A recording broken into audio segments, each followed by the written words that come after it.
Faced with the spread of a then unknown virus, the Chinese authorities declared a quarantine in Wuhan on January 23, 2020. The decision, announced in the middle of the night, shocked the city's 11 million inhabitants.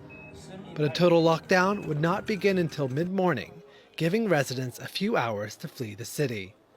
At 10 a.m., Wuhan looked like a ghost town. The strict quarantine would last for more than 2 months.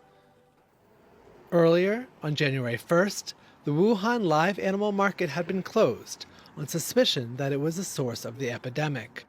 A local doctor, Li Wenliang, was one of the first to warn of the danger of the virus, but the Chinese authorities tried to discredit him. He was summoned and accused of spreading false rumors.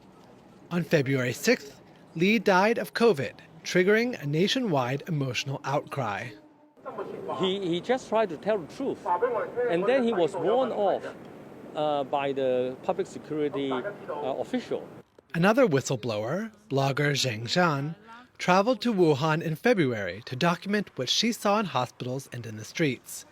Her live streams and essays were widely followed, but upset the government in Beijing. She soon disappeared, only to reappear months later to announce that she had been sentenced to 4 years in prison.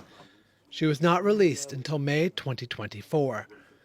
The government built a makeshift hospital in Wuhan to handle the outbreak. 5 years on, it is in disrepair. Since then, life has returned to normal.